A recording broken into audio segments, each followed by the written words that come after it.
মাদারীপুরের শিবচর উপজেলার কুতুবপুর ইউনিয়নে আওয়ামী লীগের একটি কার্যালয় খোলাকে কেন্দ্র করে উত্তেজনা ও পাল্টাপাল্টি দখলের ঘটনা ঘটেছে। আওয়ামী লীগ নেতা ও কুতুবপুর ইউনিয়ন পরিষদের চেয়ারম্যান আতিকুর রহমান মাতবরের নেতৃত্বে বন্ধ থাকা অফিসটি খোলার কয়েক ঘণ্টা পরই সেটি পুনরায় তালাবদ্ধ করে নিজেদের নিয়ন্ত্রণে নিয়েছে স্থানীয় ছাত্রদলের নেতাকর্মীরা। হিউস্টনে রকিং টেস্টি, সীমানা ছাড়াও নিজেকে হারাও। শনিবার দুপুরে কুতুবপুর ইউনিয়নে এ ঘটনা ঘটে। স্থানীয়রা জানায়, শনিবার কুতুবপুর ইউনিয়ন চেয়ারম্যান ও আওয়ামী লীগ নেতা আতিকুর রহমান মাতবরের নেতৃত্বে কার্যক্রম নিষিদ্ধ আওয়ামী লীগের উপজেলার কুতুবপুর ইউনিয়নের কার্যালয়টি খুলে দেওয়া হয়। খবর পেয়ে জেলা ছাত্রদলের যুগ্ম আহ্বায়ক নাজমুল হাসান মিলন ও স্থানীয় বিএনপির নেতাকর্মীরা অফিসটি পুনরায় তালাবদ্ধ করে দেন এবং সেটির নিয়ন্ত্রণ নেন।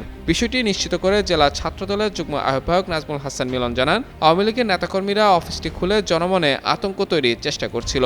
তবে বর্তমানে অফিসটি পুনরায় বন্ধ করে ছাত্রদলের নিয়ন্ত্রণে নেওয়া হয়েছে বলেও নিশ্চিত করেন তিনি।